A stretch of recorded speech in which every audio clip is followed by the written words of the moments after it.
क्या कोई इंसान दो परमाणु बम से बच सकता है? ये कहानी है त्सुतोमू यामागुची की, एक ऐसे इंसान की जिसने हिरोशिमा और नागासाकी दोनों परमाणु हमलों को जिंदा झेला और पूरी दुनिया को चौंका दिया। 6 अगस्त 1945, जापान का शहर हिरोशिमा।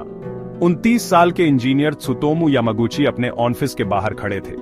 तभी सुबह 8:15 पर एक तेज सफेद रोशनी आसमान में चमकी और उसके बाद सब कुछ बदल गया।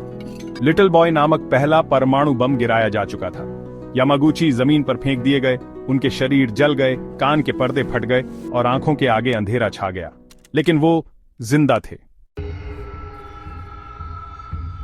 जख्मी हालत में वो किसी तरह हिरोशिमा से बाहर निकले और 8 अगस्त को अपने घर नागासाकी पहुंचे।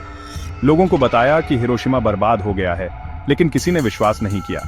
9 अगस्त की सुबह वो अपने ऑफिस पहुंचे और अपने बॉस को हिरोशिमा की कहानी सुना रहे थे। और तभी दूसरी चमक। सुबह 11:02 पर दूसरा परमाणु बम, जिसे फैटमैन कहा गया, नागासाकी पर गिराया गया। यामागुची ने तुरंत जमीन पर झुककर खुद को बचाने की कोशिश की। शॉकवेव इतनी तेज थी कि खिड़कियां टूट गईं, लेकिन दीवारें खड़ी रहीं और एक बार फिर वो बच गए। उनका घर पूरी तरह तबाह हो गया था, लेकिन उनकी पत्नी और बेटी एक मजबूत शेल्टर में थीं, इसलिए वो भी सुरक्षित रहीं। यामागुची गंभीर रूप से घायल हो गए थे और मानसिक रूप से पूरी तरह टूट चुके थे, लेकिन फिर भी उन्होंने हार नहीं मानी। वो जापान के इकलौते व्यक्ति बने जिन्हें दोनों परमाणु हमलों से जीवित बचने के लिए आधिकारिक रूप से पहचाना गया। 2009 में जापान सरकार ने उन्हें दोनों हमलों के हिबाकुशा यानी पीड़ित के रूप में मान्यता दी।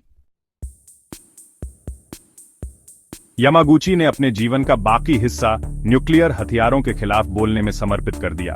उन्होंने दुनिया को चेताया कि ऐसे हथियारों से सिर्फ और सिर्फ तबाही होती है। साल 2010 में 93 साल की उम्र में उन्होंने दुनिया को अलविदा कह दिया।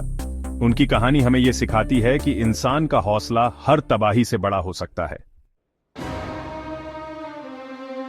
अगर आपको यह सच्ची कहानी पसंद आई तो वीडियो को लाइक और शेयर करना मत भूलें, और ऐसी ही और अनसुनी और अविश्वसनीय कहानियों के लिए फैक्ट रश को सब्सक्राइब करें, क्योंकि कभी-कभी सच्चाई कल्पना से भी ज्यादा चौंकाने वाली होती है।